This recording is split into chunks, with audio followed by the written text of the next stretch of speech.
is so frightening to go live. So I need to.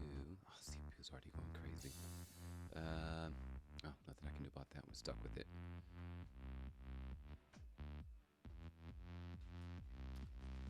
It is what it is. So all I need to see is chat. To do that, scoot over here.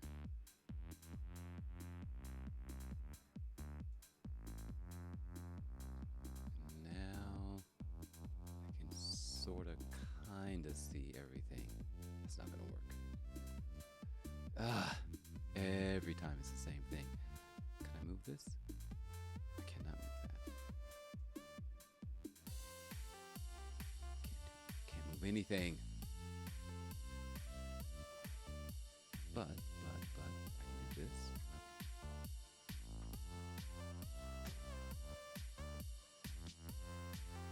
Surely I can drag that. No. All right.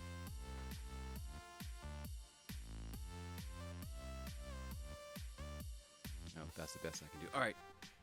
So we'll just sort of hang out for a bit.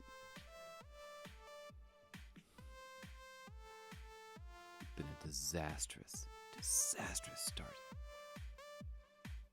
Had a beautiful file all typed up, and then I deleted it. And not like I put it in the garbage where I could just pull it out. No. From this command line here, deleted the file, and it's gone. People say, oh, just type this and it'll come back. No, didn't come back. Oh, if you know this blah, blah, blah, blah, blah, blah, at this level, blah, blah, blah, device, blah, blah, blah, I know, blah, blah, blah, blah, blah, blah, blah. And I'm like, nope, I know none of those things, and therefore, I shall just suffer with never ever seeing the file again. And so be it. So, all the information I had collected, gone. And I'm doing it all from memory. And that's heartbreaking. Well, not from memory. So I'm just not going to do it all. I've just skipped it. I'm like, you know what? Screw it. Not doing it. I'm not going to talk about it because I forgot. And I should have just memorized it, but I didn't. And yeah, I tried. I find name, important file. Poof.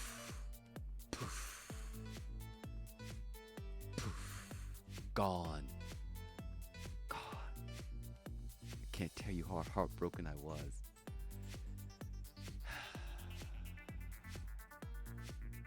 All right. So for your working ear, Silver, how is the audio? How is my voice? And how is the music audio? Because this is a slightly different setup that I had from last time. Don't ask.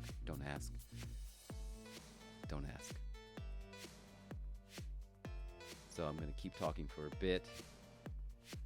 I found this. Well, I should say exactly what playlist this is. Oh, that would be cool. I could put that up as a playing now. Oh, that means more work.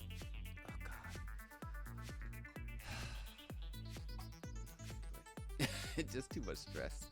But it's what dimension is this? Cyber Utopia, an underground, royalty-free, electronic 2020.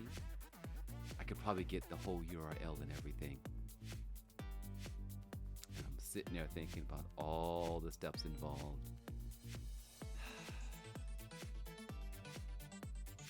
I guess if I just made a template, I could just drop it in and just type and then I have to export. See, I'm so lazy. Music's 70, voice. Okay, I'm gonna hit this button. I'm gonna hit a button, and why is it so low? All right, hold on. Why is it so broken? And the music is too loud again, right? Snorlaxive, is my voice over the music or under the music for you? Because everyone seems to have different settings, so I'm going to work between the two settings. And so Silver says his default is volume is 10. So you can hear is 66, so a voice 70, music 50. We're going to chat about No Man's Sky. We're going to name some things and talk about some old photos I took years ago. And I had a whole bunch of other stuff in store, but someone is a dingus and someone deleted all the things. So now we have nothing. Just a few things to discuss, which is fine. I'll get over it. I won't cry. Now, I could hit another button. Actually, I'm not going to hit any other buttons. I'm going to leave everything just the way it is. I'm just waiting for Snorlaxer to say, oh, this is how I hear you. And we'll wait for that to happen. So this is, we'll talk about this photo. I had all kinds of information about the park and the location and how many trees and 20,000 trees and blah, blah, blah. I don't know. There are 20,000 trees at the park. But the name of the park is, I think the voice and music are balanced well. Music could be a bit lower, but you have a hearing problem also. So music could be a bit lower. Okay, I can fix that. I can actually fix that. So what I'll do is, I'll just turn it down from the source. See? Like that. Did that work for everyone? Did that work? Did that work? Did that work? How was that? Testing, testing, testing. 1, 2, 3. Testing, testing, testing. Testing, testing, testing, testing. 1, 2, 3, 4, 5, 6, 7, 8, 9, 10, 11, 12, 13. Are you figuring out why the music sounds louder? There's no change? There should have been a change because I turned the volume down. Hold on. Okay, how about now? Testing, testing. My voice doesn't have as much. Okay, I'm going to hit a button. It's going to jack everything up. All right, now I've hit this other button. Things should sound possibly different. Unsure, because I'm like this app. The app for the mixer. All right, see you, Silver. All right, so how about now? 1, 2, 3, 4, 5, 6, 7, 8, 9, 10, 11, 12, 13, 14, 15, 16, 17. See, the music isn't registering at all. Oh, that's because it's not playing. So that sounds good now, huh? Okay, so that must mean...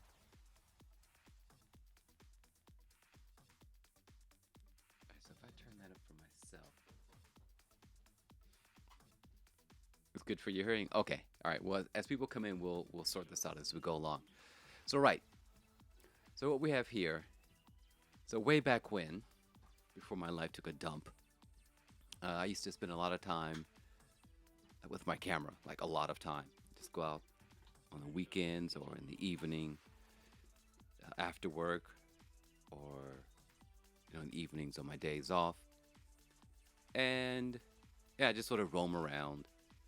And there's this park, not far from here, called Inokashira Park, which I had a link to and all types of information. But I deleted that file, so you're on your own. The name of the place is Inokashira Park.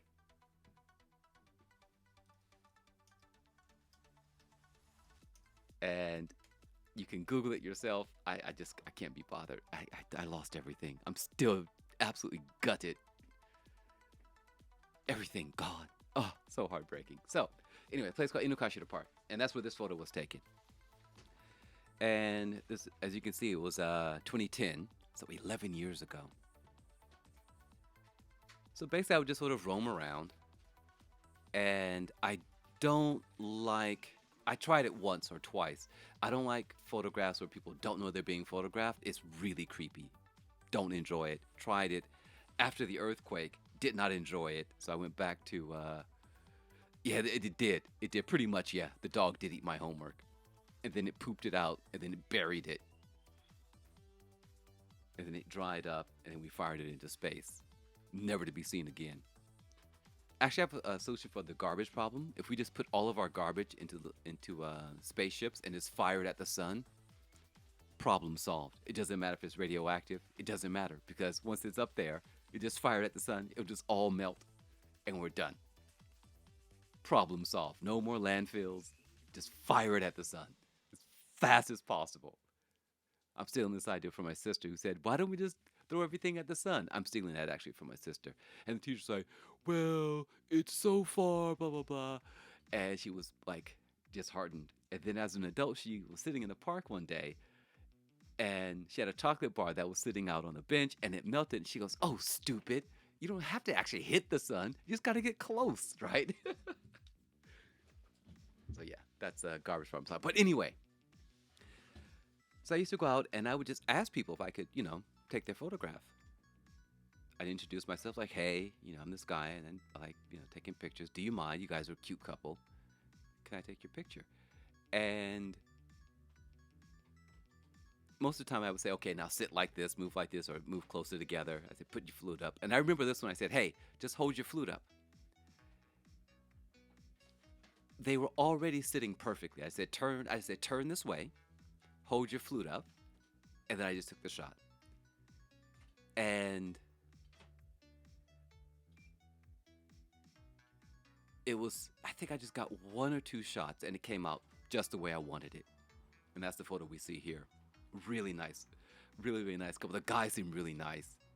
Um, the girl was a bit hesitant initially, and he sort of nudged her, like, "Yeah," he's like, "It's fine, just take the picture." He gave her a nudge, like, "Go on." A really nice, cute couple. I hope things worked out for them. I hope things worked out for them. Yeah, that would be great if it did.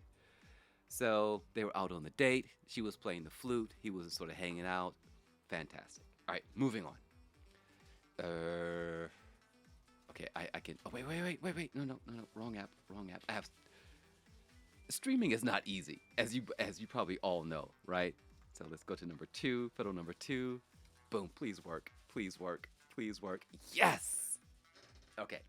So this was taken at Scuba. I mispronounce it every time.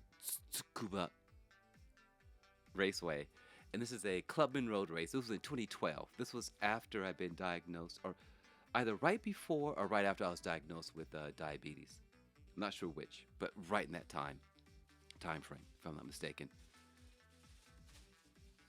Yeah, I'm pretty sure. This is at the backstretch, and these are just guys who like to race. It's just a bunch of guys who they have their bikes in their garage, and they race at the Club and Road Race Series. I think possibly for points, unsure. And there's the Clubman Series, and there's a MJA something All Japan blah blah blah series. And they run at Scuba, possibly Autopolis, Fuji, and then a couple of one or two other places I don't quite remember.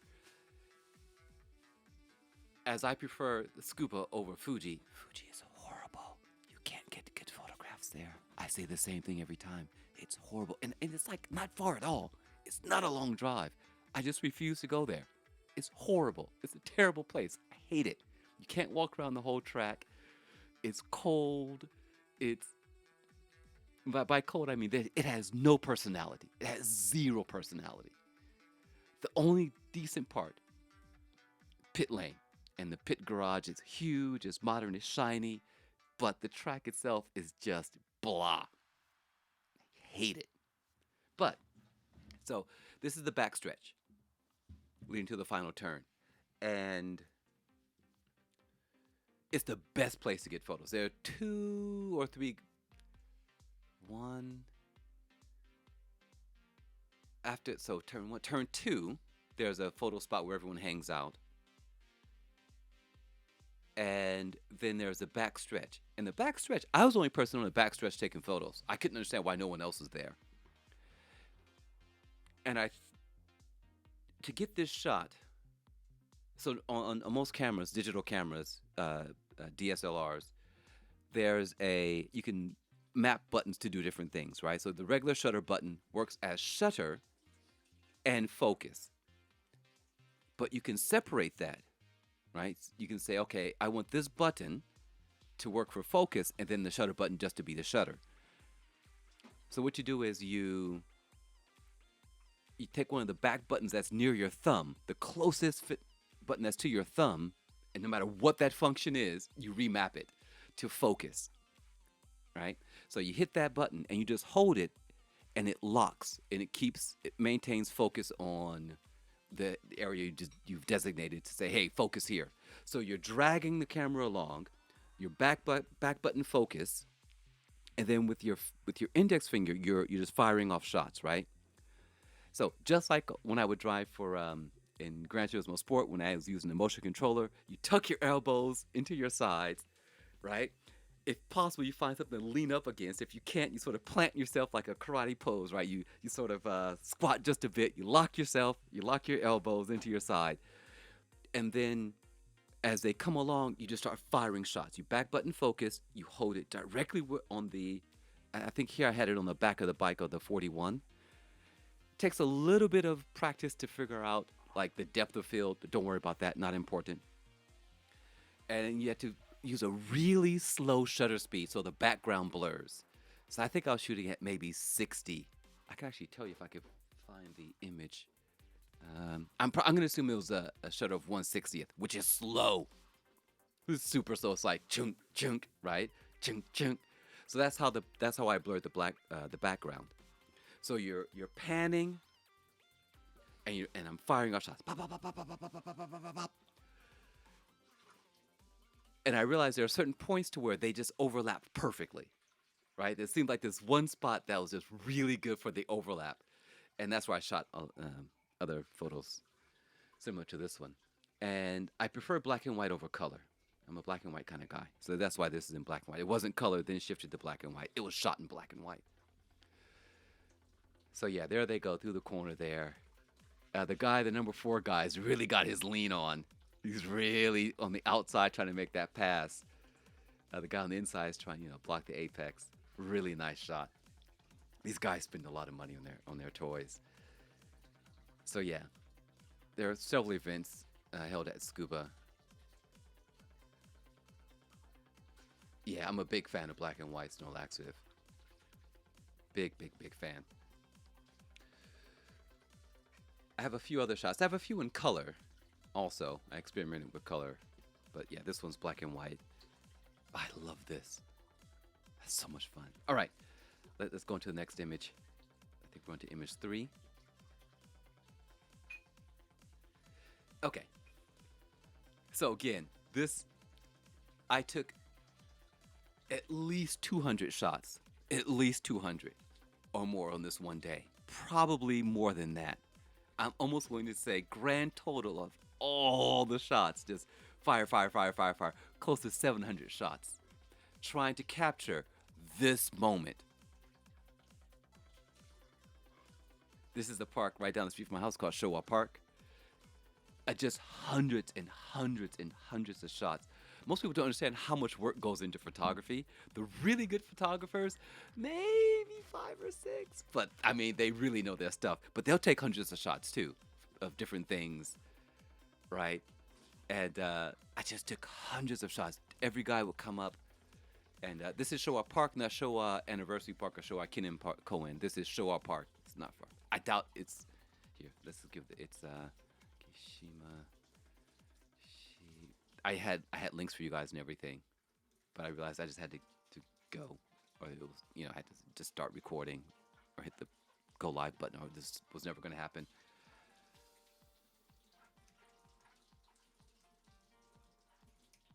Okay, so this is just local guys, again, just a bunch of guys out on the weekends, right, playing baseball. This was shot with my zoom lens, possibly cropped because I couldn't get close enough physically, because I couldn't go onto the field. So I'm standing at the fence with my camera poking through a section, I believe. Oh man, it was so long ago. It's 10 years ago. And I had to try to line up the shot. Now, this was tricky. All these shots are tricky. I had to keep both eyes open, right? I had to line up the shot, and I think I focused on the ground and I didn't touch the focus after that. So I had to watch the pitcher wind up. Okay. So I'm watching the pitcher wind up with my right eye. And as he throws, as he would release the pitch, I just watch pitch after pitch. And I would shoot a couple of times to see, okay, what is that timing between the time he throws the pitch and it's going to be over the plate? Where should I start shooting? Because this Canon 7D, which is in bad shape, I've neglected my camera. Oh man, I've neglected my camera. I've neglected my favorite lens died, and I don't think they make it any longer. That's the 35 f2, so good. Oh, such a good lens. Anyway, that was not shot with this lens. It was shot with another lens.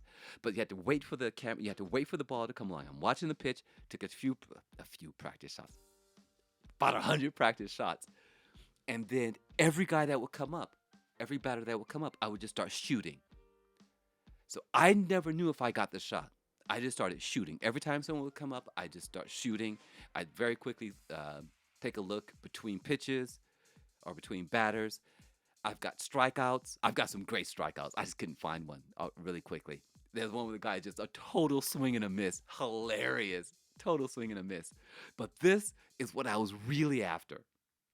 This moment where the ball or the bat made contact with the ball. And I was so happy to get this shot. But it was hundreds of shots. Oh, thank God for digital cameras, because had this been film, hundreds of dollars just to get each roll, all the photos developed. So that's why I love digital. Some people say, digital photographers are lazy because all they do is just take, hundreds and hundreds of shots. They don't hone their craft. Blah, blah, blah. Bite me. Bite me. So you've got, this shot would have never happened in the film days for me. Right? It would have been close. It would have been just by. It had been a strike or just as it had leapt off the bat, right? So, yeah, screw those guys. Gatekeepers. By my shiny black butt. So, yeah, happy times. It's a good. It's one of my favorite shots.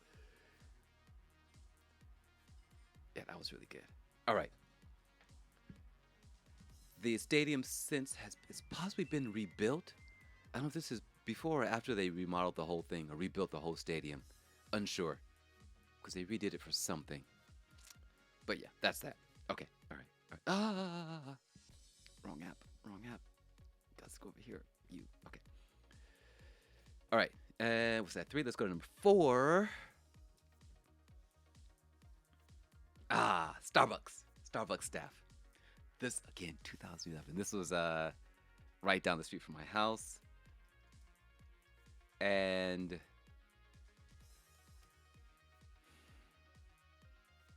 the young lady in the back, she was probably the best English speaker.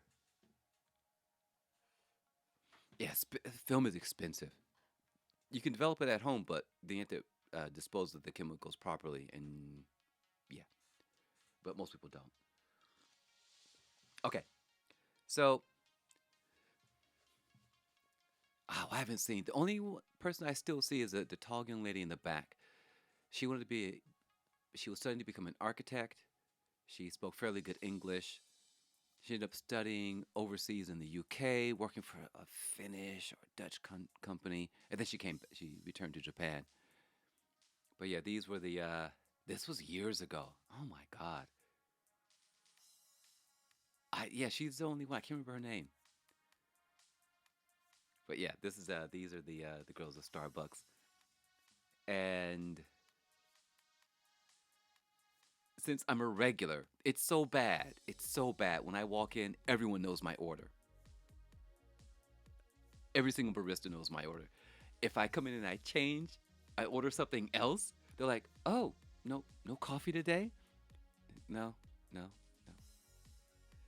You just want a scone? Yeah. Oh, I'm gonna have I'm gonna take this home and brew a cup of coffee at home. Well, I don't tell them that. In my mind, I'm like, I'm gonna brew a cup of coffee at home, but I'm not gonna drink it here. You can't tell this. You can't tell the Starbucks staff that, right? Side jag. Starbucks came to Japan in 1996. I think the first store was in Ginza. And thank God. Okay, Starbucks and Subway pretty much saved Japan from dark times. I've said this before. Subway broke the sandwich industry here, which was terrible. It's horrible, abysmal. Starbucks came along and made coffee shops great again. It it ripped the idea of coffee shops just being for artists who would sit around and ponder the meaning of life, right? They were dark. Oh, it was a horrible affair. There are only three types of coffee shops. One run by some guy, right? In this in his spare time. The second, the chain coffee shops, which they all allowed smoking. The price that you pay for a cup of Starbucks now, like the tall, is a full cup of coffee, right? Before Starbucks, it was about the size of a short. It was a tiny cup that wasn't even filled up, and they were charging the same price of a full tall Starbucks cup of coffee. It was highway robbery. And on top of that, the sandwiches were so. I mean, we've all been not well. Some of us have not been rich at some point in their lives, right? I mean, parents, were struggling to make ends meet. So my mom had a lot of tuna fish, so I ate a lot of tuna fish sandwich because it was cheap, and she could make it easily, and that's one reason I can eat tuna fish sandwiches because my mom found interesting ways to make tuna fish sandwiches. But a lot of tuna, a whole lot of tuna. So basically, they would get an ice cream scooper. They would scoop the tuna from this bucket, put it right in the middle of the sandwich at the front, and then put about 5,000 pieces of lettuce around it, and then package it and call it a sandwich. So you would bite into it because it's like, oh wow, at the front you see all this tuna. You're like, yeah, you bite, take like 2 bites, and that's it. All the rest was dry bread and lettuce and maybe some mayonnaise. So Starbucks came along and said, no, what is this, the dark ages? And they forced people to start making better sandwiches because no one could compete. They couldn't compete with Starbucks. You got more bang for your buck. So I was so happy for Starbucks. And the first type was privately owned. The third with chain. The second was chains. And what was the third type? Oh, so it was the dark, dank places for artists. Some guy just running it out of his extra room kind of thing. Not quite that bad. And then chain. And then people who did beans. Now, Starbucks revived coffee here. And some people say, oh, they just, commoditized it, made it a commodity. Yes, and usually I'm against that. But they've done it so well because their goal was Starbucks is your third place, right? So what happened was, what Starbucks couldn't do, the people who were running, like their fathers had been running a small coffee shop, said, hey, Starbucks is not doing the, like this type of coffee bean, or they're not doing this type of thing. So it made markets for other people, which is a lot of people don't understand. Starbucks popularized coffee again. And what they couldn't do, people filled those niches. Now people are like, oh, Starbucks is... No, Starbucks didn't destroy anything. They made a big space for everyone to play in. So this is why I really, really love Starbucks. So yeah, the Starbucks staff. They're great. I wonder where everyone is. I'm going to take this picture and say, hey, does anyone remember these people? Probably not. Well, they probably do, though. All right, let's move on to number 5. I think I have 6 of these. We'll find out in a minute. Ah, yes. Okay, this is back in Kichijoji near Inokashira Park. Yes. Right? Right, that consistency, right? So I've seen the training manual. I've glimpsed the training manual for Starbucks baristas and how they take years, 2 or 3 years of just constant studying to get the black apron to become a master, coffee master. Oh, that's something else Starbucks changed here, but we'll talk about that in a minute. So yeah, they're they really they're highly trained. All the other chain coffee shops, they tell the baristas or people that the coffee preparers, I'm going to call them because they're not baristas. They just say follow the manual. They don't teach them why they're doing what they're doing. Step one, it's like a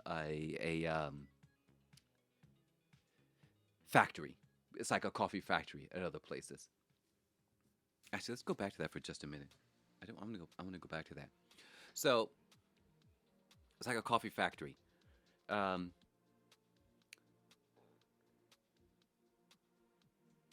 Starbucks said, "Hey, your employees are not machines. They need to know why they're doing what they're doing. They need to move up through the company. They're not just a cashier. They're not just a barista. They can move up through the company. There are different levels. We're going to separate a standard barista from a what they call it, master or whatever barista. Those are people with the black aprons, and then they can move up because they're partners. They can move up. So Starbucks really put the pressure on here. Really put the pressure on. And they broke that thing of just memorizing the steps like you're a factory worker. But I've seen them studying. They have their manual there. They're studying about the beans, and they're studying this, and they're studying the preparation for that. Like, oh, you're studying? Like, yeah. I'm going for it. All right, good luck, good luck, good luck. And I won't pop up for a month or two. And I'll come back and I see they have their apron. I'm like, oh, you hit them with the let's guys some of this. Let's guys some of this stuff. They're like, oh, thank you. Like, was it hard? Like, oh, it was so hard. Like, oh, good job, you've done it.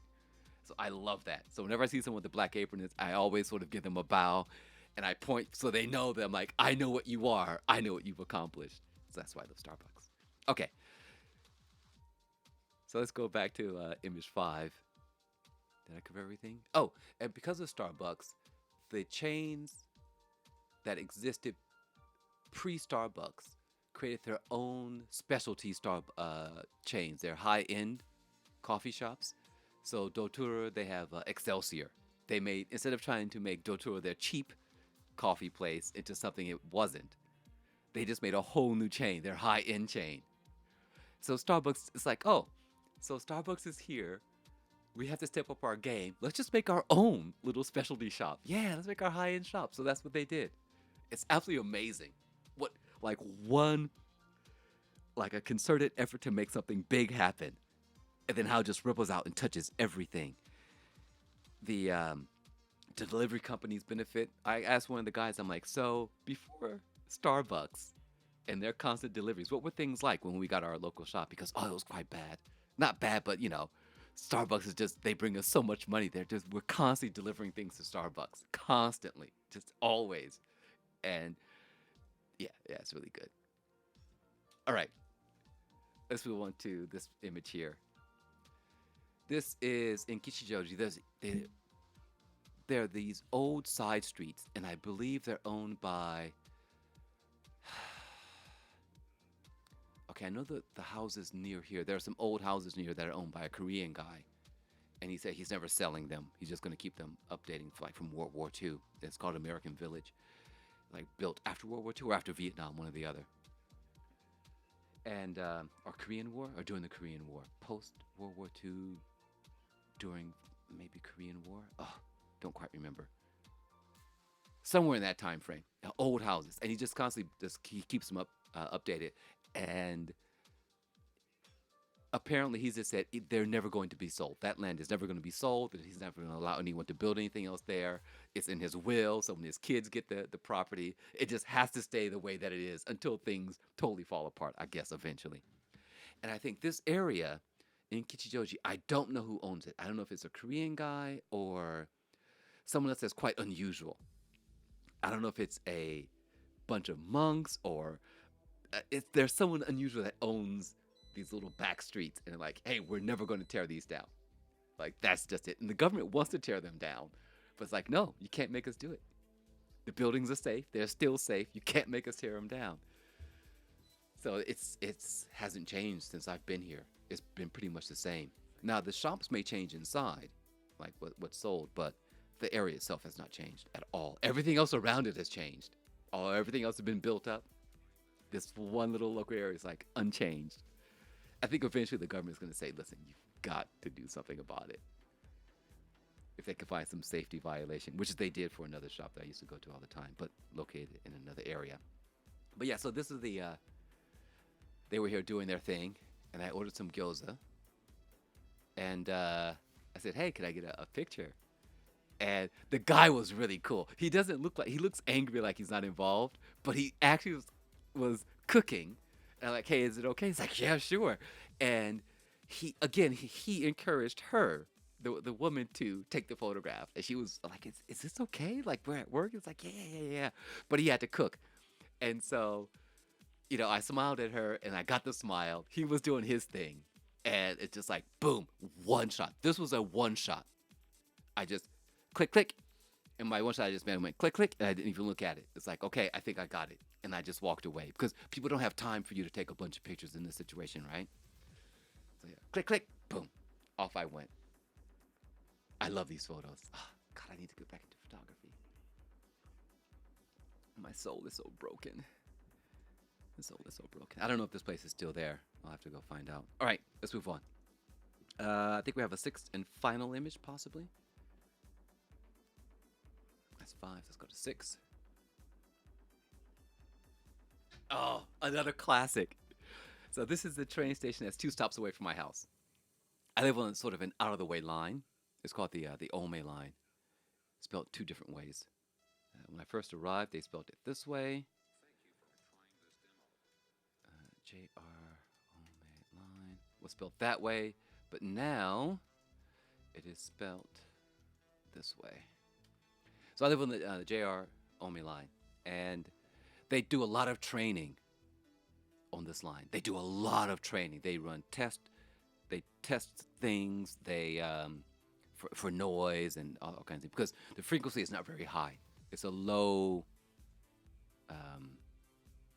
frequency train running. I can't language right now. Please, someone help me. What? Oh, brain not working. But anyway, there's a lot of training. So you see that Minaraichu, they're in training. The trainer is the guy in back with the big smile in the left.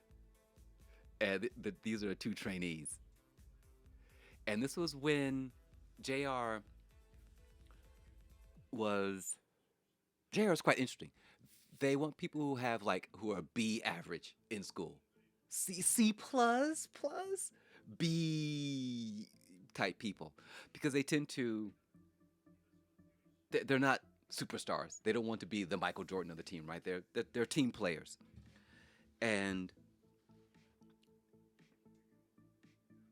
as time has gone on, we need to rewind. Okay, so when I first arrived in '86, that was when I first started seeing women driving big old dump trucks, and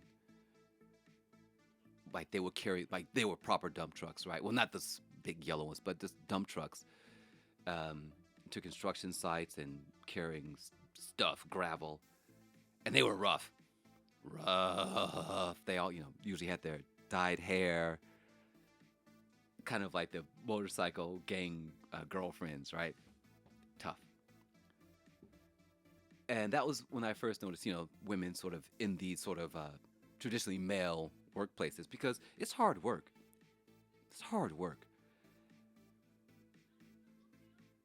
And so I saw that first.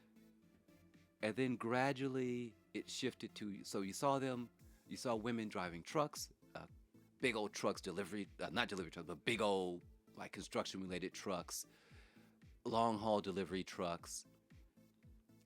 And then once that became the norm, then you started seeing it in buses, cabs, and then the last. So women worked for JR, but it was mainly like in the long commuter trains. They'd come through, they would serve, coffee, beverages, and so on and so forth. And that was both like actually mainly women, but you would see guys come through also. Initially, it was mainly older women, and then it sort of shifted to more middle age, and then it was like a hodgepodge of ages. Then there's just a hodgepodge of people now that do that job. Men, male, female, 20s, 40s, 50s, just everyone does it. But they're mainly just that's what they were relegated to. And then JR went on this push. I don't know if there were people protesting. It just one day there was a female voice announcing, like an actual female at the back of the train, not a recording, announcing the stops. I've told this story before, but I'll tell it again. We just, all the guys, not all, but a lot of guys just ran to the back of the train like, what is going, wait, what? And we're just like, there's a, what? And, photographing the girl and like just trying to make eye contact. It's like, are you a real girl? Right? It was absolutely bonkers. And so I'm like, this is interesting. Where is JR going with this? And then, actually, I rode on two train lines where there was a lot of training that would take place, both on JR. One of them I worked way out in another area. So you would see them like 4 or 5 or 6 trainees with the trainer, and I started seeing a mixed class of not older guys, rough, gruff, type of people, just normal guys and normal looking girls like these two here training. I'm like, huh. So we're going from this old, rough, gruff, always angry guys to this softer, gentler look. This is interesting. So I kept an eye out, right? So more and more females making the announcements, and I'm seeing more of them sort of like in the training groups. I'm like, and I know the training groups are usually to become like, trained drivers, conductors. I'm like, huh, I wonder how this is going to pan out. And then I started seeing they were all be in the cabin, like 3 or 4 in the cabin, all packed in, watching like with the trainer and then the trainees, and then each of them taking, each of the trainees driving the train. And then I saw the first girl driving the train. I'm like, oh, it's happening. It's happening. And so usually it was, the trainees taking turns driving the train with the trainer. And then it's just trainer and trainee, one on, the trainer and the trainee. I guess that final, like, before they go into do their solo, like when you're a pilot.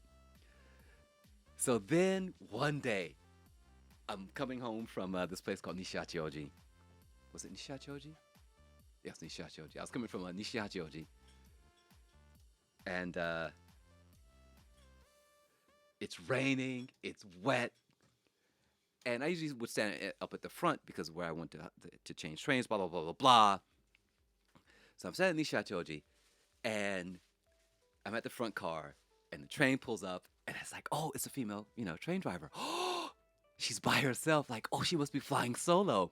And I could see her. She was so freaking nervous. So nervous. And so I get on the train, and I didn't want her to know I was watching, so I sort of hung back a bit. And then once, the doors closed and the announcement was made, stand back, the doors are closing, blah, blah, blah, blah. I sort of peeked in, but I knew it was wet, it was cold, and she starts to, tries to put the power down, and you hear, and the wheels of the train aren't getting any traction, right? And she's panicking. I can see her start to get nervous. And she's like, she takes a breath, she tries to get a little more power in, and she's starting to sweat. I'm like, come on, you can do it, because this is solo time, right? in the rain. And, she's sort of like, okay, just don't panic. And that clock is ticking because if they're late, they're screwed, right? So she starts at it again, and you can see the wheels get grip, and the train starts rolling forward, rolling forward, rolling forward, and you see her shoulders just drop. I'm just like, yes, yes. I was so happy for her, right? That's got to be super stressful.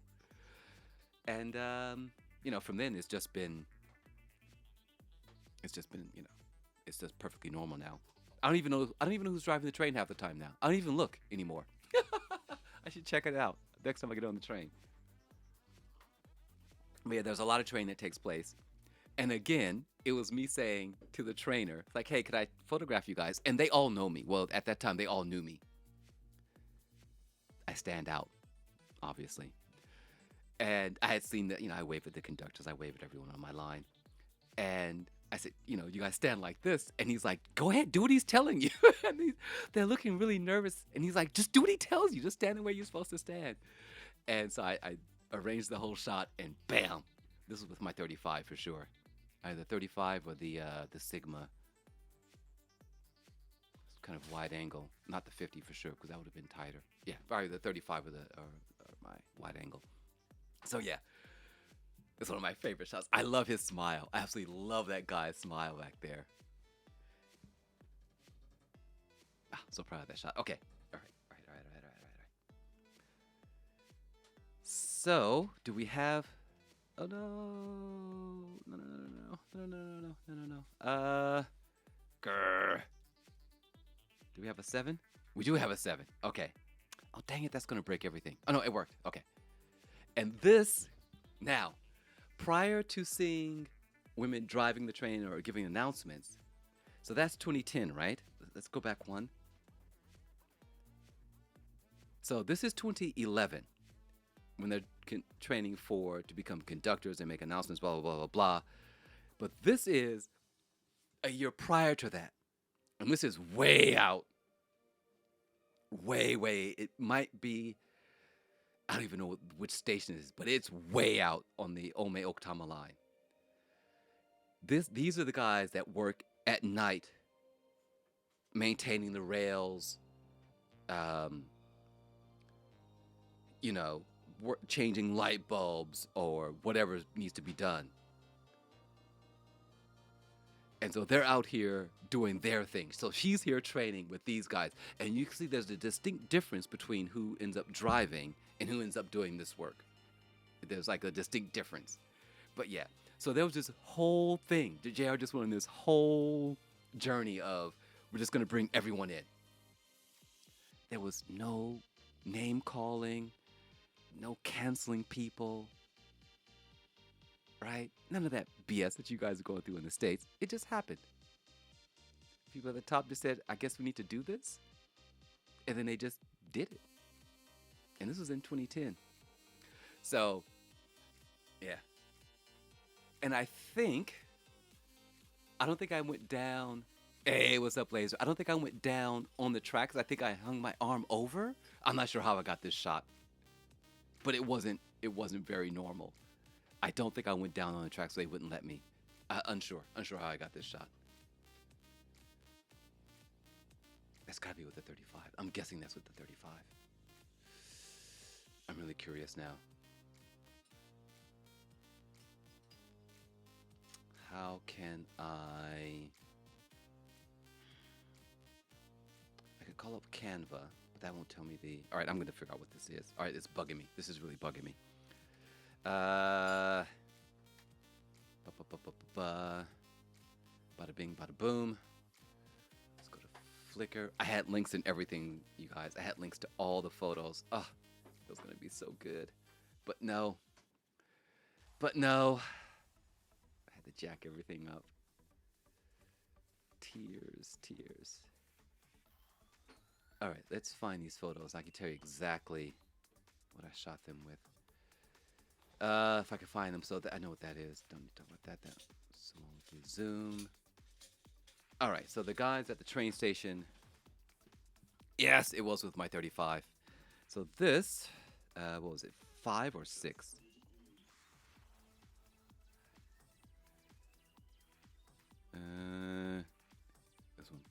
before that, right? Was that 6? Okay, so this was shot with my 35 millimeter, which comes out to like maybe a 60 millimeter, I think, on a regular full size sensor. So it was a nice wide shot. There's some other photographs. There we go. So I believe that's it. Right, that's that one. And then if we go back, continue on.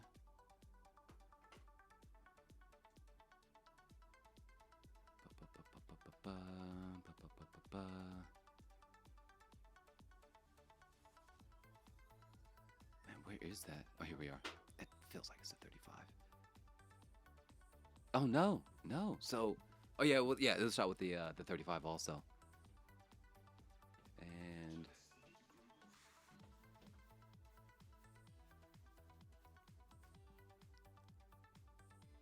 I should try to find a copy of that lens. Such a good lens. Oh, so nice.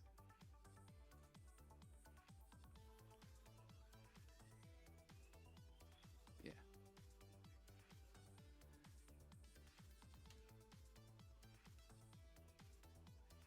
And I'm pretty sure that was shot with the 35 also. I don't know if I posted that one. No, I didn't. No, I haven't. All right. What was that? Okay. It's down here, right? Wait, what did I just post? I just got lost. I just got lost. Okay, that's it. That's it. When I was like, that's also shot with the 35. Okay.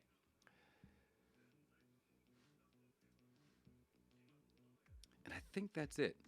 I think that is it. Oh, dang it. Wrong window. Yep, that's it. All right.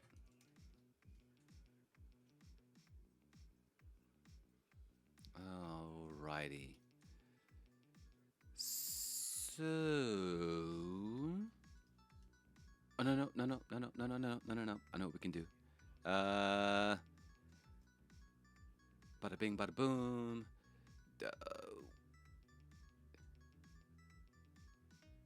Yes, yes, yes, yes, yes. Okay, all right. So, where are we? Right. Let's talk about. Let's talk about. Oh, haha, that's not supposed to be there. You're for later. I've lost a thing. I've lost a thing. I've lost a thing. I've lost a thing. Oh, I've lost a thing. Where are you? What are you? No. No. No.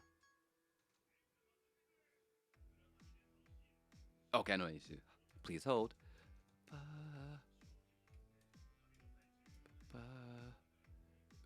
Where are we? Where are we? No.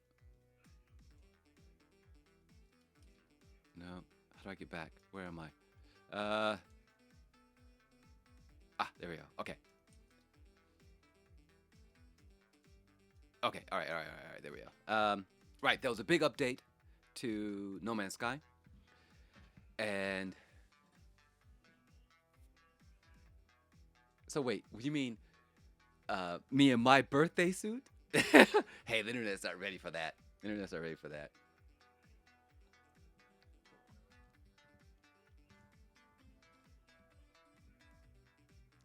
You guys aren't ready for that. Too sexy. So, what am I looking for here? Show notes. And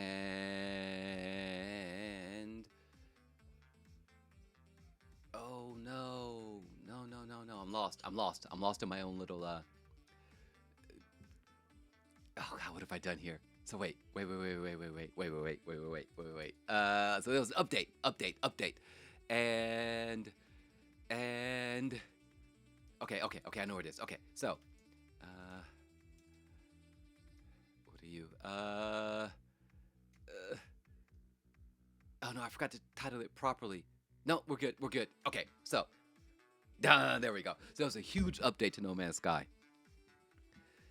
Massive. They introduced companions, which we discovered last night. Apparently, the update dropped last night. I had no idea.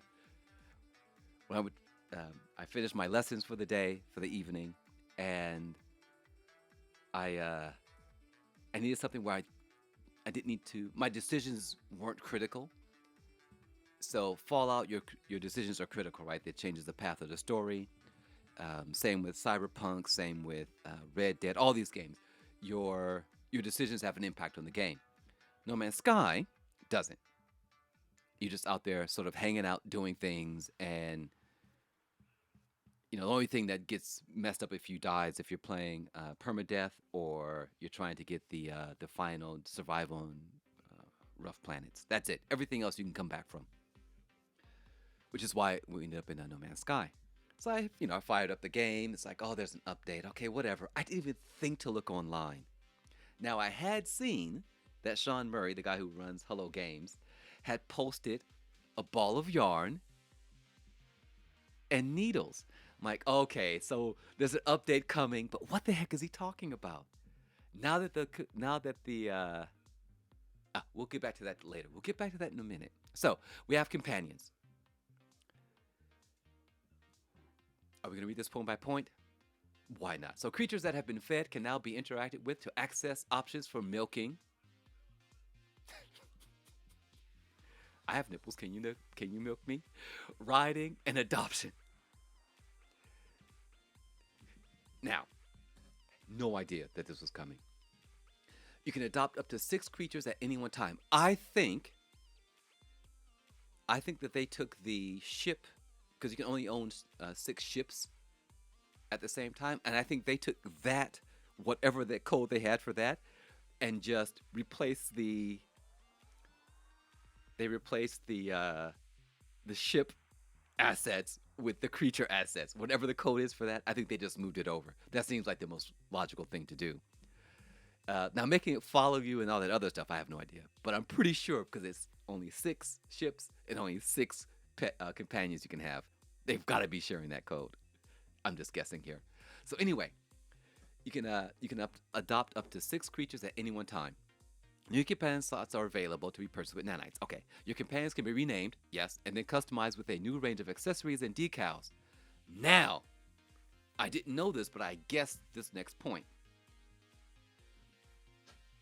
Excuse me. Some accessories, such as the torch, such as the torch, mining lasers, will be used by your companion as they explore the planet. I didn't know that. I assumed that. So my little dude that my little T-Rex guy, if he's even is a T-Rex, I don't know. I gave him, I think, a mining laser and something else to see if that was the case, just as a lucky guess. And confirmed. Each companion has his or her own or its or their own personality, which will influence how they behave and think. Some species are more likely to have certain traits than others, but each creature is unique. The creature harness has a neural link with the exosuit, enabling rudimentary translation of your new companion's thoughts and wishes. My guy complains about, why is it so muddy? Ooh, it's muddy. It's mud. Don't make me get my feet wet or dirty. Companions will assist their owners during planetary exploration, but have needs of their own. They will periodically require food or attention if they are to thrive. Need hugs. You want a hug. While exploring, companions will assist their owners in a number of ways, including scouting for resources in buildings, digging up minerals and special items, hunting other creatures, and marking hazards. As well as acting on their own initiative, companions may be given specific instructions via gestures from the quick menu. I need to explore that. VR players can point directly to send their companion to a destination. Now, there are some patch notes, some quality of life improvements that came along with this update for companions. Being able to ride/mount creatures. There were, hey, what's up? What's up, Crimson? Country Boy Crimson, what's up? A whole year. Love you too, man. Welcome, welcome, welcome. Hearts. Crimson and I are going to go out for a barbecue. And then we're going to ride horses. And we're going to be bandits. I vaguely remember how to two-step. I had a roommate in tech school. He taught me how to two-step. So I just got to dust off those memories. Heck yeah, we are. Yeah.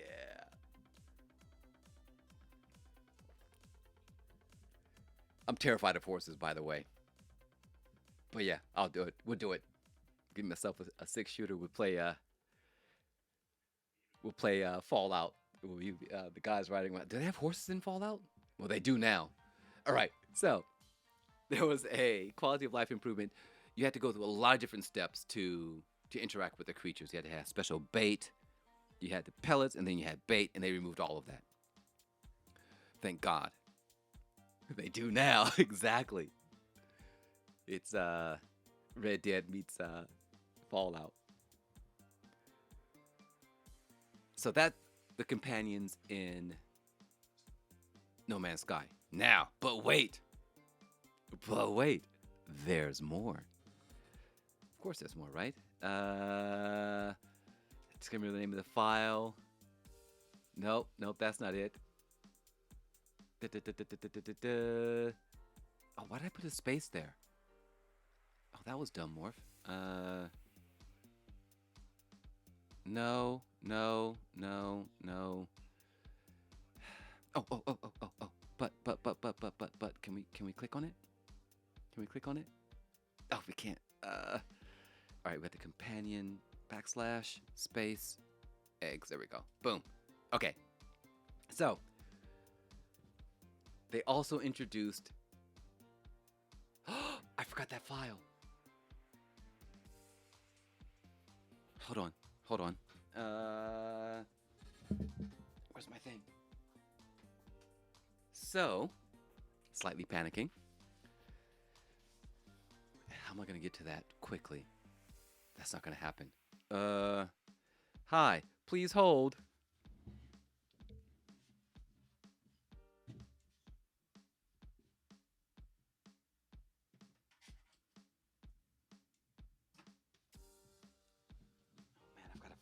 All right, I've got to find a file. But before we do that,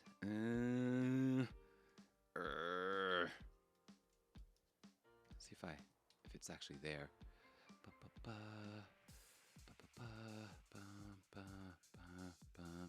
Nope. Okay, that was dumb of me. Okay, so that's. Please hold. Totally panicking. Let's find this file.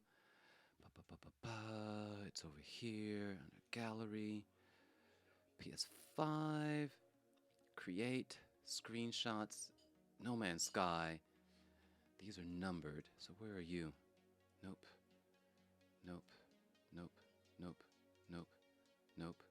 Oh, I bet you. Oh, there it is. Okay, hold on.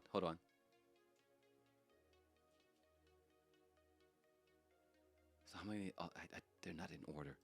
Total panic. Right. I'm just going to drop this into that folder. Please to be holding. And you. But what are you called? We need to name you, because that's dumb. What are you? What's it called? Okay. Hold on.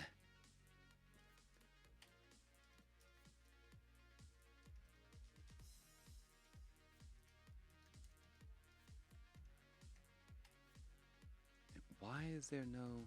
Oh, I forgot the space. Haha. Let's fix that. Let's underbar that. That way it's will be a problem later. Okay. The egg sequencer. Total panic. Total panic.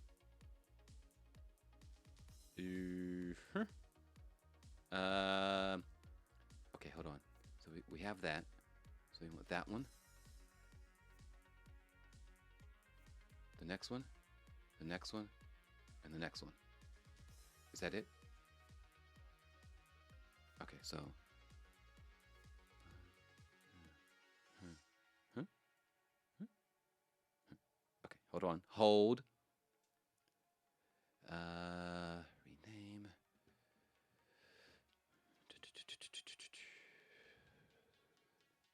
Start with one.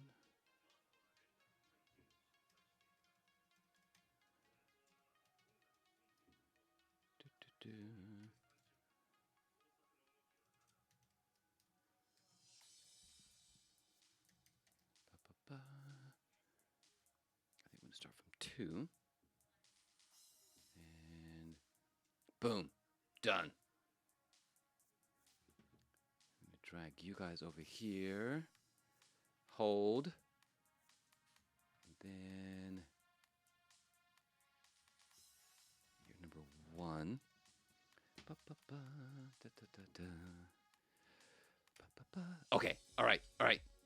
So, I think we're good. 1, 2. Oh, they're gonna double up. That's okay. We're rolling on. This is radio time. So they have these companion eggs. Now, creatures that have been well cared for will lay eggs. After a short time, creature eggs will hatch into a brand new creature, related to but distinct from the parent creature. What? Baby creatures have different proportions from adult creatures and will grow to maturity over time. Players may trade eggs from their prized companions with other players. Basically, it's just adoption, right? Creature eggs can be taken to the egg sequencer, which is what we're going to discuss next, aboard the space anomaly.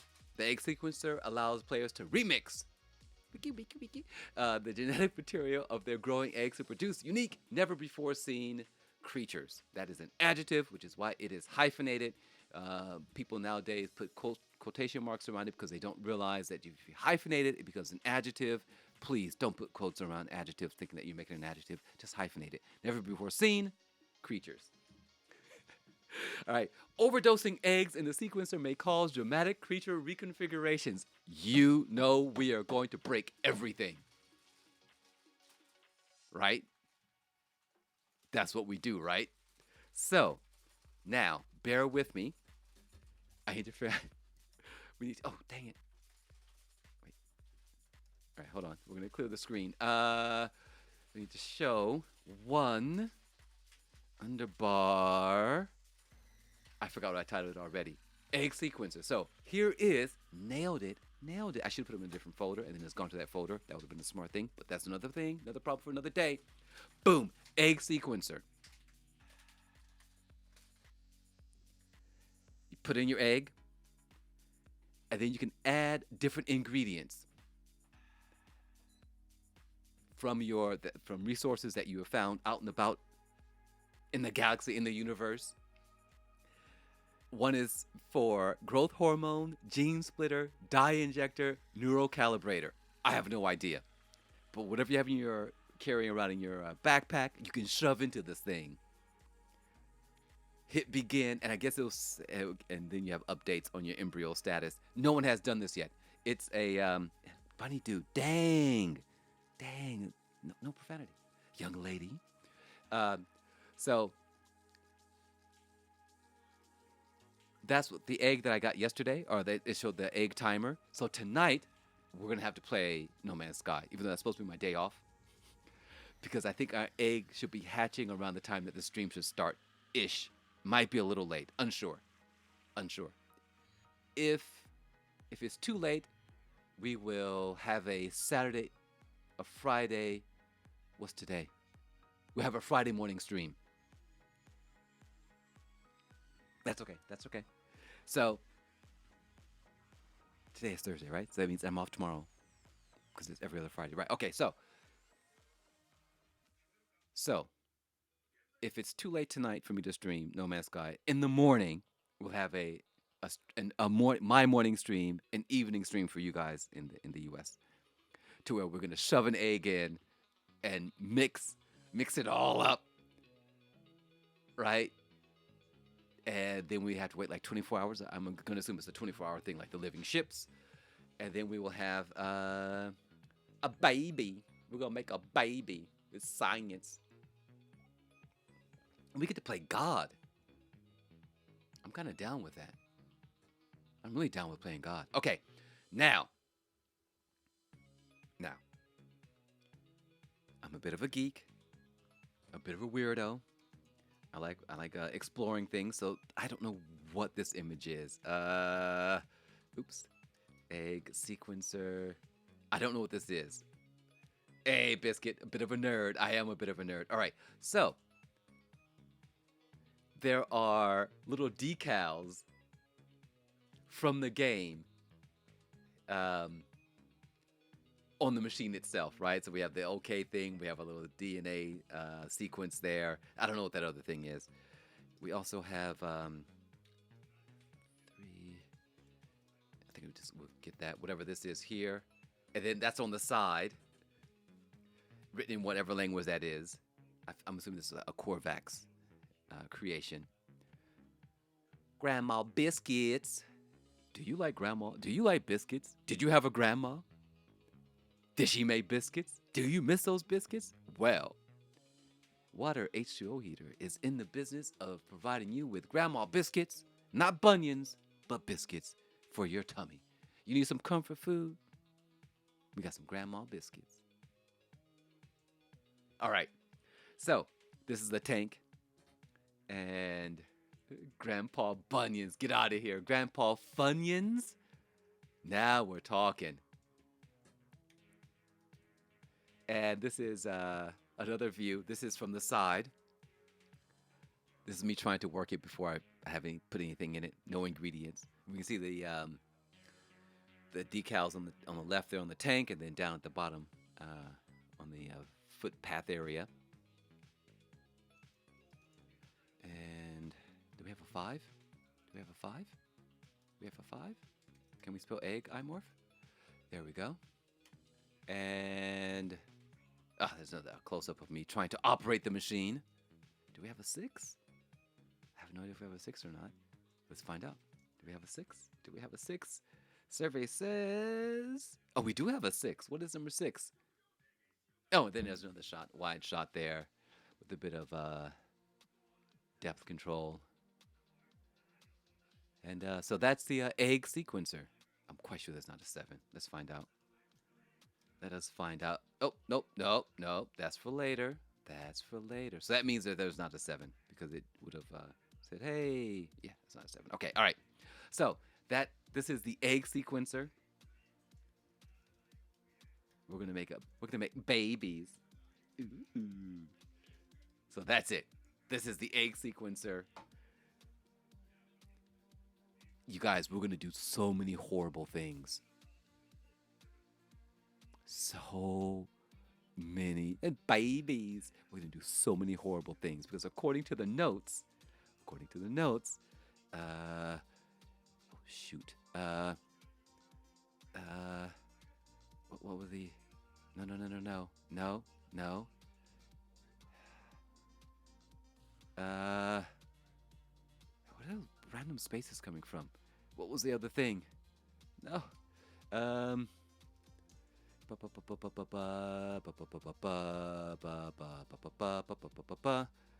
Forgot where the thing is. Why is there a space? How have I broken everything? Companion, right? Underbar. Eggs? There we go. Okay, so this is for the update. Why does it have a space? What have I done? What have you done? I need to fix this because I'll forget about it later. No. You? Yes, you. Okay, why do you have a space in your name? Spaces cause problems. You have to do some weird stuff to make files work. Ah, there we are. Found it. Boom, sorted. Okay, let's redo that.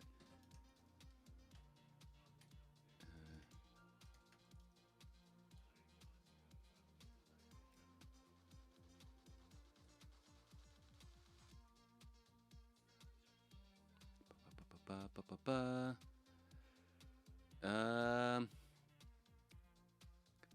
underbar. Do it again. We can just select it. Boom. There we go. Bang. And boom.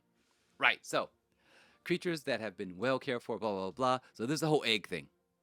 Overdosing, the key point is overdosing eggs in the sequencer may cause dramatic creature reconfigurations. I cannot tell you how happy this makes me. For destructive people like myself, it's like heaven, heaven, heaven. You can imagine the horror. Oh, yeah, it's going to be bad. Now,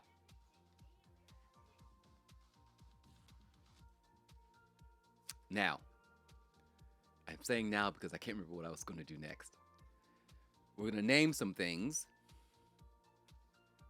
But to do that, we need to...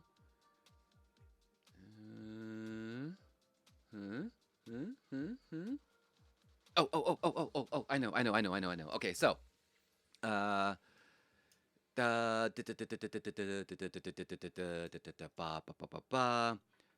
C and 2. So for the links... Yeah, just give me that. Ah, yes, nailed it. So here are the links to all the things. This is a link to the tweet from Hello Games. That's the official Hello Games tweet about the update. Boom. I'm so organized. What? You know what I could do? We'll say that for another day. That's to the link. Here is the trailer, the trailer for the companion update. I hope that's what that is. If not, surprise. And then,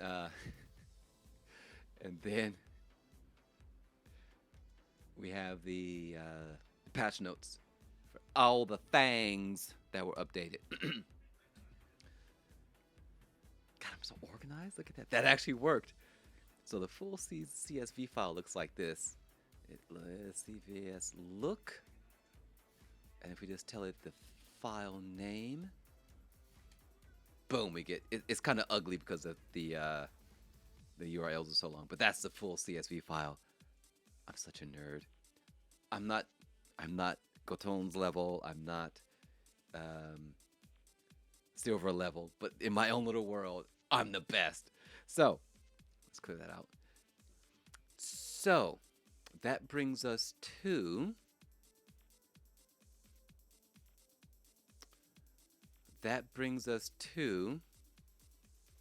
stalling. Ah, this file right here. Yes. Let's confirm. Yes. All right. So, what we're going to do? We have this. Oh, we have companions. I need to figure out which file it is. It's going to be companions.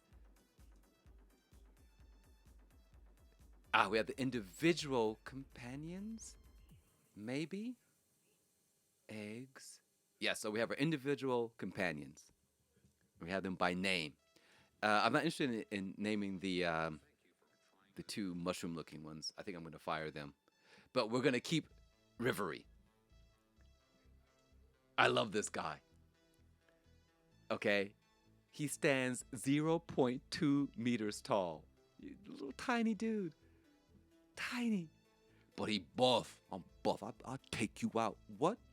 Talking noise? I'll take you out back. I'll bust you up your shins, your ankles. Your big toe will be all swollen and your pinky toe be all bitten up. You ain't walking straight no more. I'll bite you in your ankle, fool. You ain't need no tendons. So, why do you guys allow me on the internet? I do not know. So, these are one of 3 of our companions, right? I should have done the naming should have been better. We'll deal with the naming later. Edo something or the other, right? Edo Gita. This is Edo Gita. He's a mushroom with too many eyes. Why the question is why do you allow me off internet? Yes. You know what? I should just be on all the time, right? Like a max headroom. That would be kind of cool. 24/7 with iMorph. Just tap into my brain and my dreams. So, I don't think anyone wants to see that. So, just some things you can't unsee. So, we have Edo Gita. He's also quite short. He's 0.6 meters tall, weighs 23 kilograms. He's a hefty one. Elderly. The gender is orthogonal. Species Eustochle.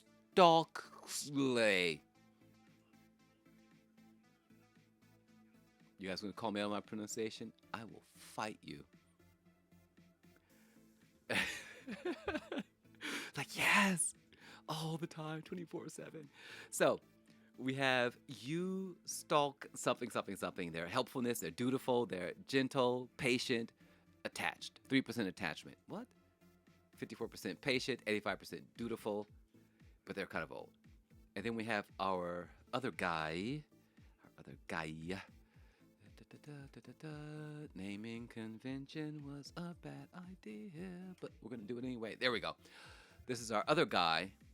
He's of the same category, multi-eyed, but he has a flower and leaves, and he's an alpha.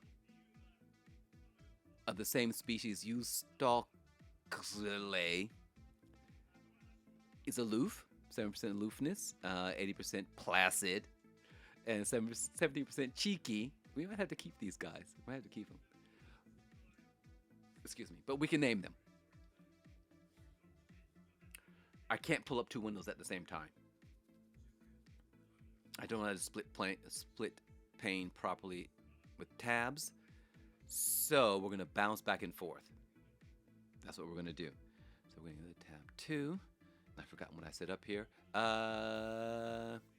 So what we have to do first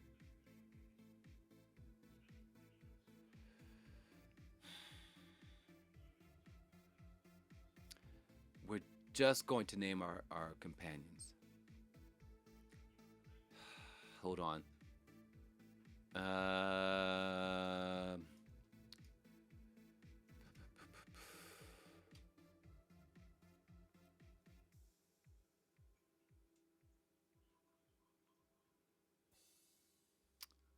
Oh wait, were they on a different planet?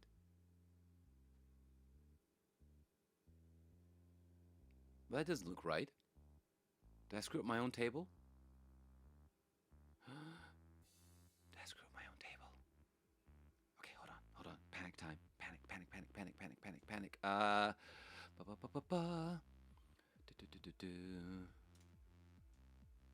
What have I done here?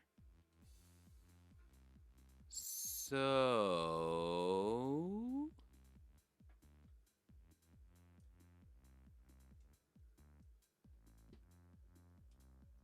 please hold. Please hold. What? Wait. I made a mistake. Mistakes have been made. No, we want to go the other way. That way. Okay. So what are you? Right?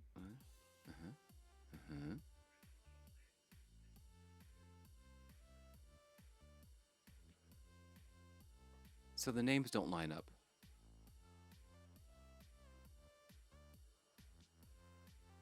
Interesting. Do they become their own things?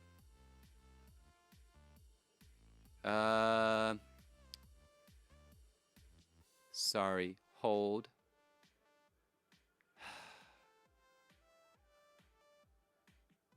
Okay.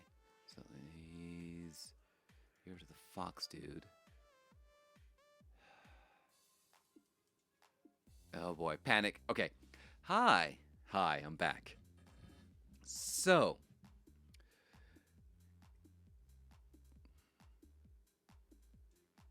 the species does not line up properly.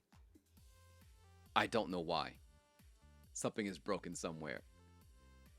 Because that guy, that little rivery guy, is a fox paxis. That's what he is, right there. That's what he is. But this is saying something different. Unless I've, huh, hmm. You know what? We're gonna ignore it.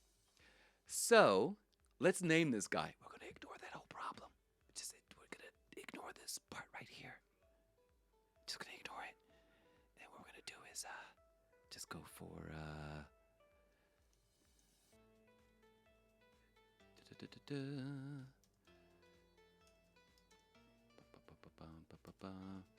so we have our names.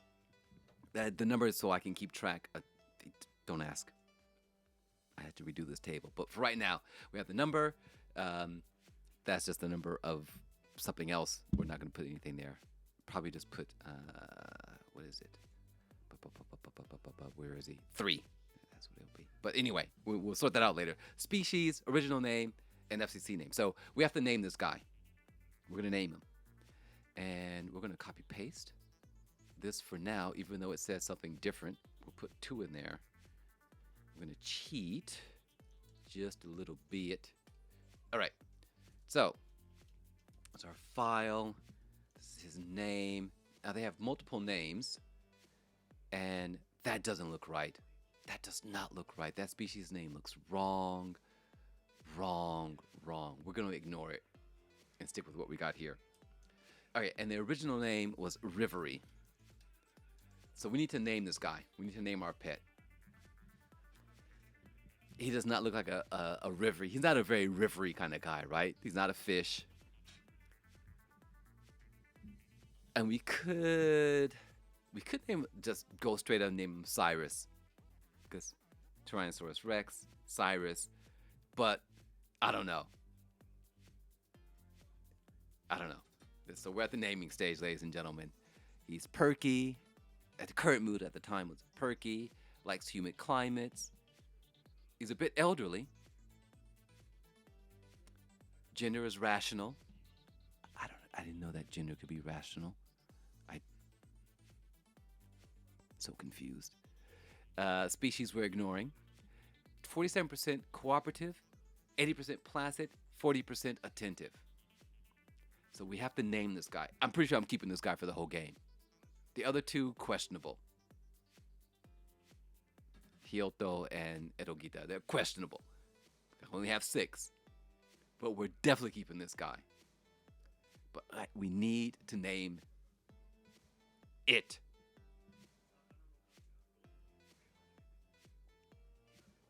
And this is where I turn it over to you guys. I'm terrible with naming. My work here is almost done. I turn it over to you, chat, to suss out a name.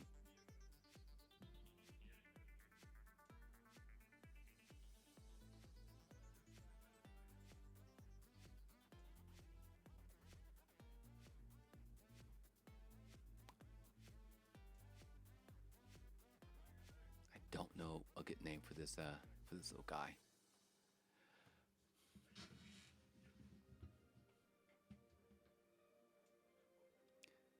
The Croat's moose is named Steve. I don't know what to name this guy.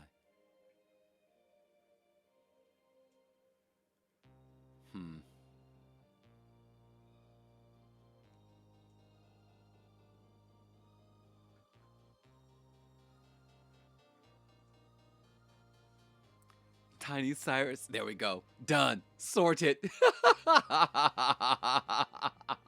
Yes. Wow, that was easier than I thought. Immediately, I'm down with that. There we go. Sorted. That's his name. Tiny Cyrus. Yes. So I will go into the game and make the change. Are we going to do it this way? Like that?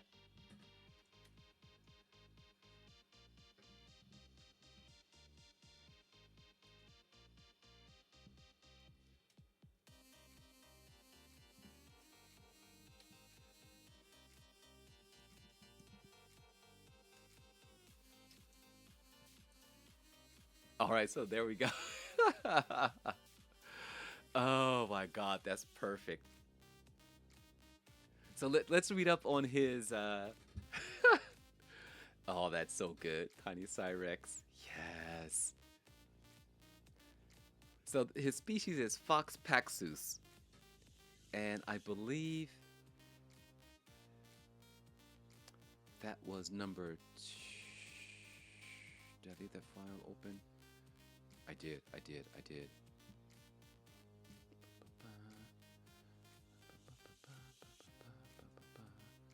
Can't find the thing. Can't find the thing.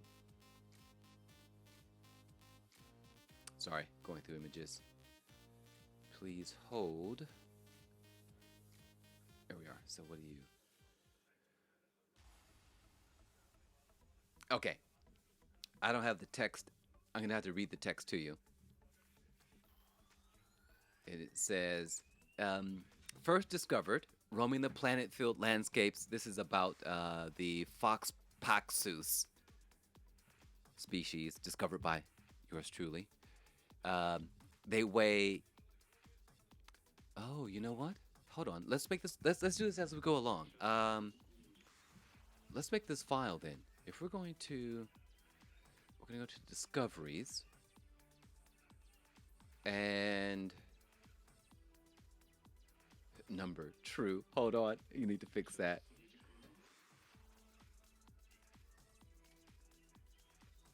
Wait, why does it say number as true? That's weird. Okay. We need to make a new file. We're going to call it... I guess it'll just be for each individual thing, yeah?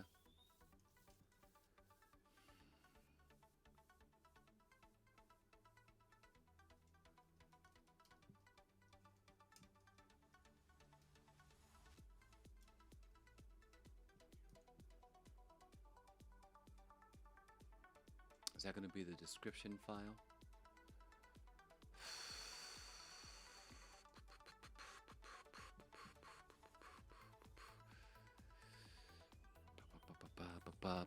Oh.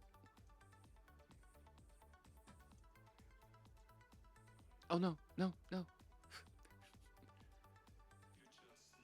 Oh, I just broke everything. Oh, dang it. Hold on.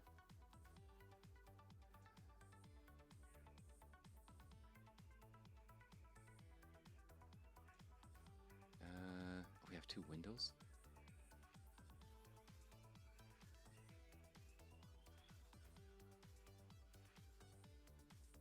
Oh no, I've broken it.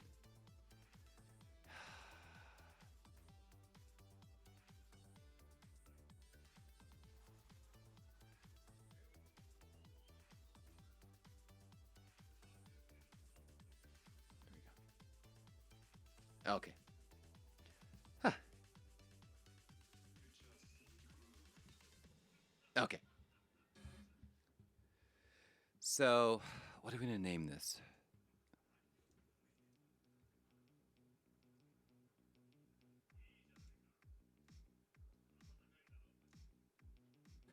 What are we going to name this?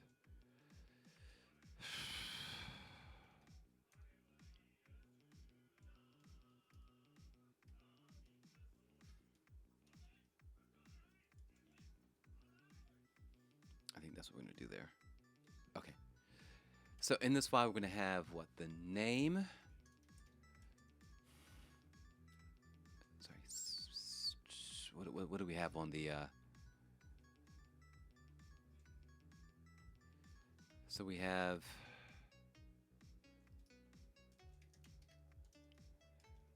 Weight. Height. Notes. We can separate it into personality. I think they usually all have a personality, diet,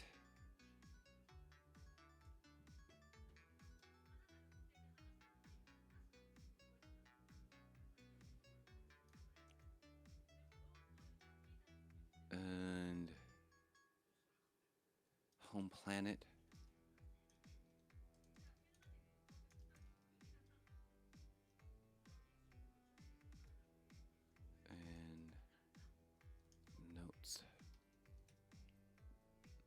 think that's everything.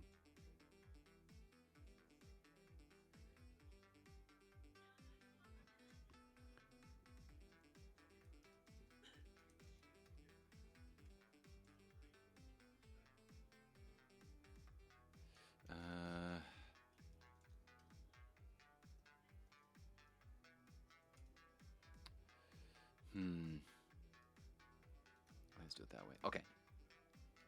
All right. So, oh, this just be discoveries. Oh, I see. I've made a mistake. We'll fix the name of the file later. All right. That was discovered by me. The gender of this guy is... This says none. All right, we're going to go with none. We have a weight of 51.4 kilograms. And we have height of 0.6. Personality is calm and intelligent. Diet. Vegetable matter.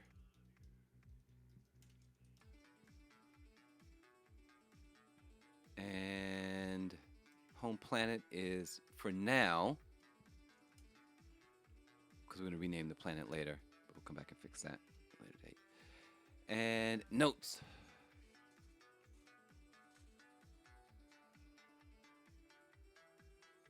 Fears rain. Wow. Fears the rain. Okay, so that's about this guy.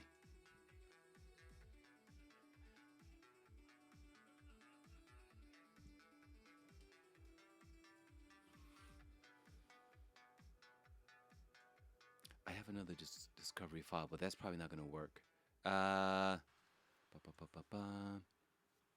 We did it by planet.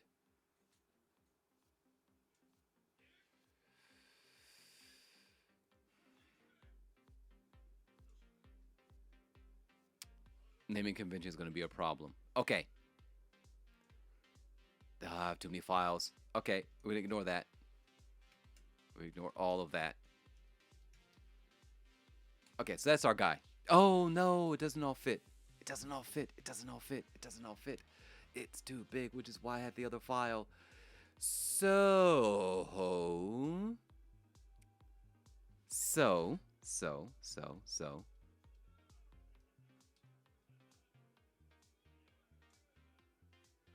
So, I can still fix this. I can make it all better.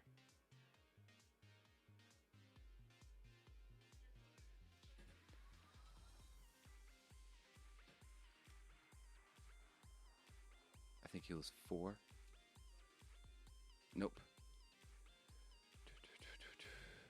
3? 3. All right.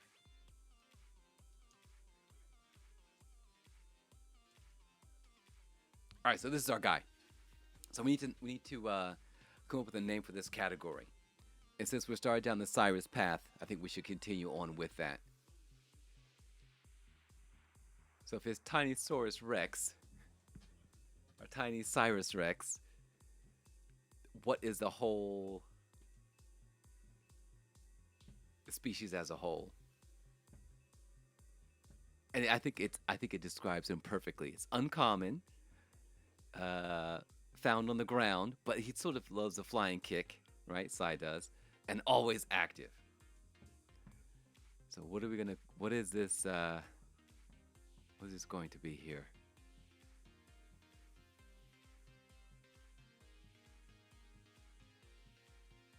I think their discovery database is kind of screwed up. We'll talk about that later.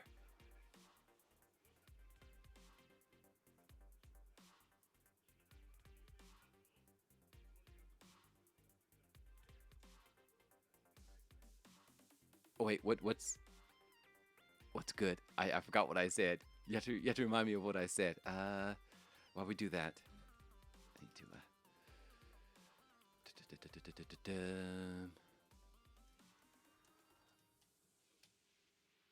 Okay, I think I'm just gonna do it this way.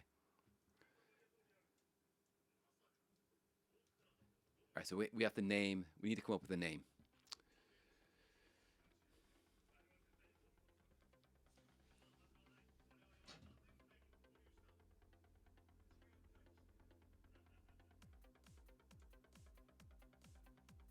Crisscrossius. Let's take the Seuss part of it.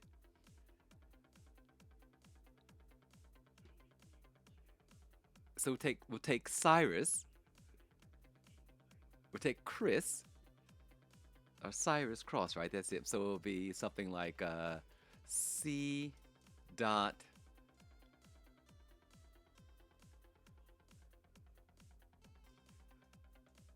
cross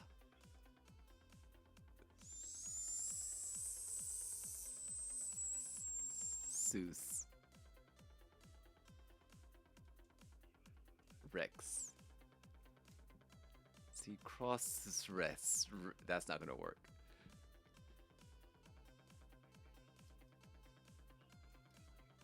That's not gonna work.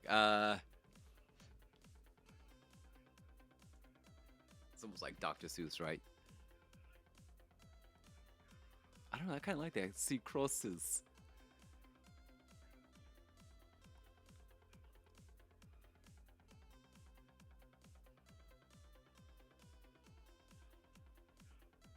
I think that's what we're gonna go with.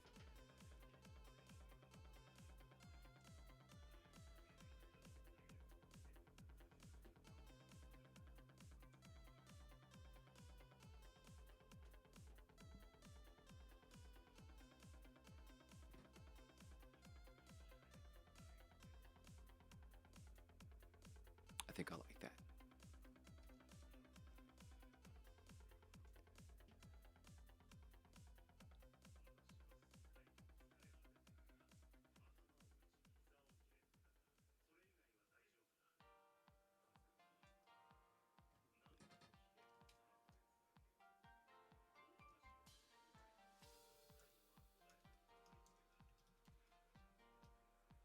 Right, there we go.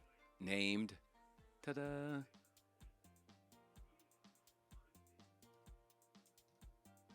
was something else I want to do here.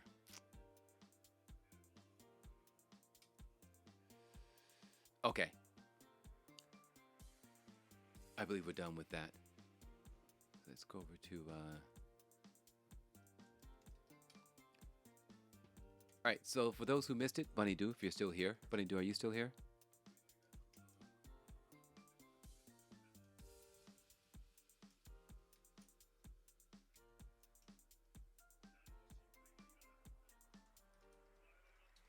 So at the start, we looked at some images that I took from years ago, a couple of years back. So very quickly, we'll take a look. So this is a photo I took way back in what 20? Does it say here? 2010 at a local park. This is everything is explained at the top of the show. But this is what. Hey, what's up, TV Cow? Hello, hello, hello, sir. So there's I discussed each image at the top of the show, but these were the images that we covered. The story behind each shot. This is at the This is at Scuba Raceway many years ago. This is at the local park. Guys out there playing baseball.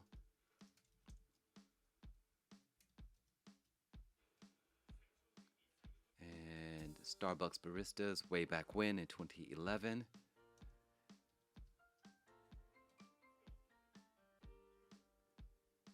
Gyoza shop, gyoza chef.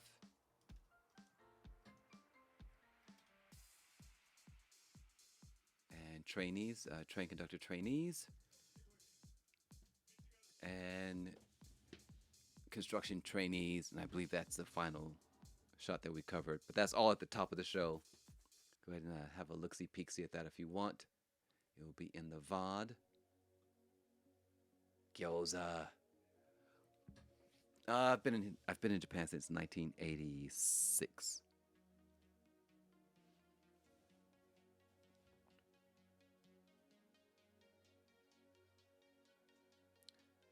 And then we covered.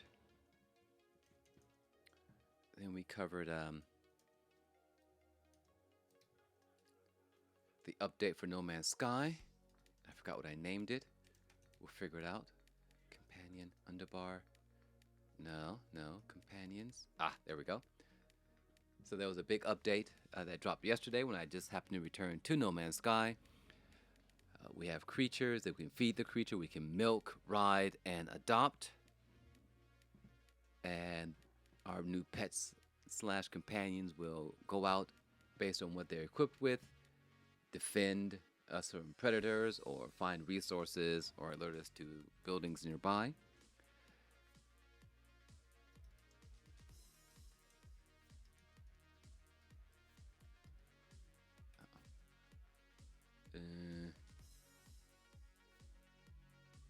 And then, if you care for them properly,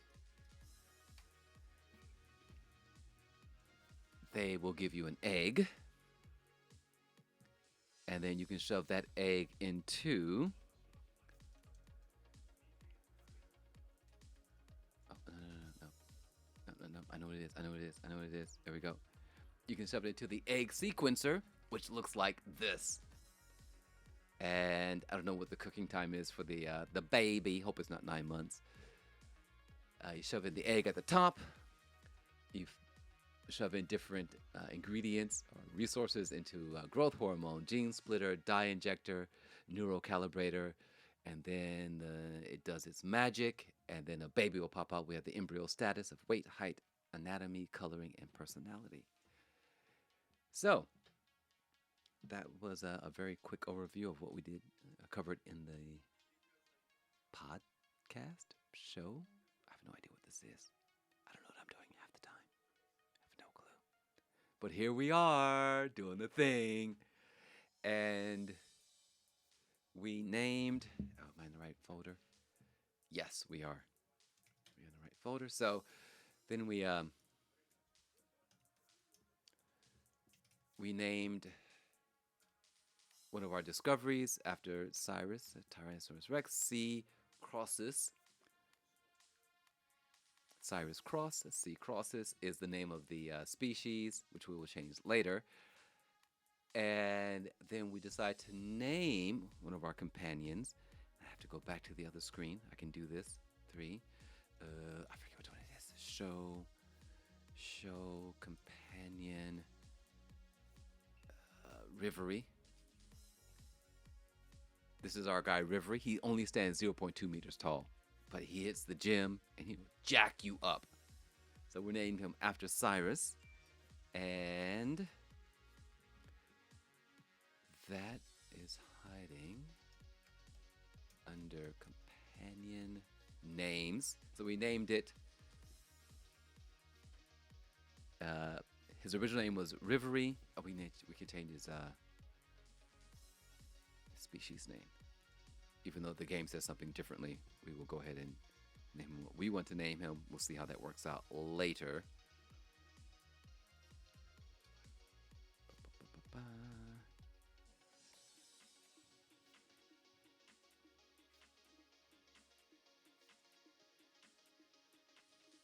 Wait. Oh, let's for now let's double bar that and just stick it in there. Keep both the original name and the original species. Yeah, we'll keep both.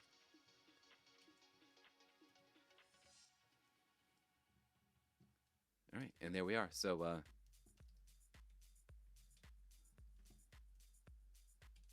there we are. So it's C. crossus,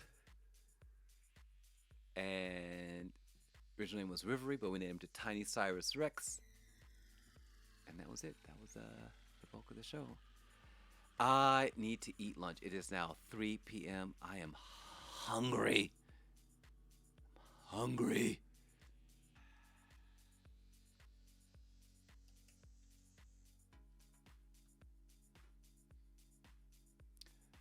That's a good question. Is it possible to make a bunny-like companion? I don't know. We'll try. I don't know what a bunny-like companion would be like, but we will definitely try. We'll definitely name something after you. We're not naming our current pets after you, though. We're not naming any of those other pets after you because oh my God.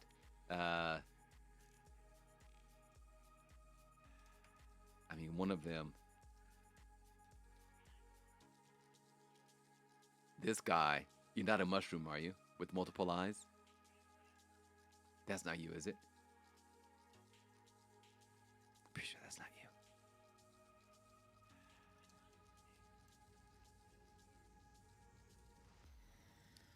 And I'm pretty sure that's not you either, unless you have leaves and a flower poking out of your head. I don't think that's you either. We need to find something cuter for to be Bunny Do.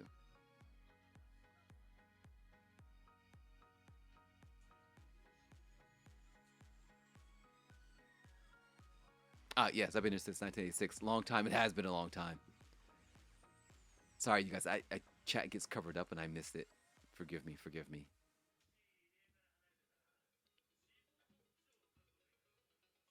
All right. Well, that brings us to the end. If our egg hatches at a reasonable hour tonight, my evening, we might have a No Man's Sky stream. Actually, if the egg hatches, we might have a stream this time tomorrow or earlier in the day. Unsure. Unsure what's going to happen. But stay tuned. Keep your eye on this channel. We may or may not have a stream this evening. Today is my day off, so normally I don't stream. I might just pop into No Man's Sky just to poke around and see what's what. But we will continue this journey on making babies. I didn't know how babies were made like this. I had no idea you shoved them into a machine, and I had no idea. No idea that that's how babies were made. No clue. All right, I'll see everyone later. I don't know what's for lunch, but I need to eat. I'm hungry. Today's music was brought to you by.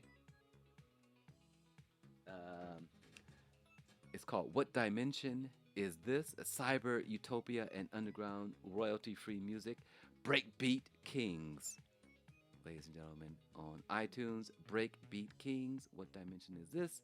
Cyber and Utopia Underground Royalty-Free Electronic Music from 2020.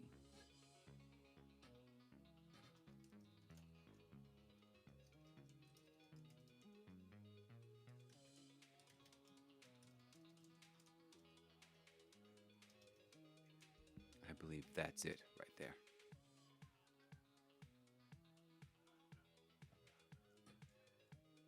All right, see you guys later.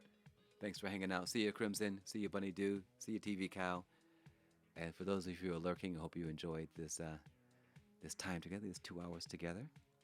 And I hope you are now encouraged to go play No Man's Sky. Until I see you again, stay safe. Uh, watch out for bandits. Don't get bungled. Ciao.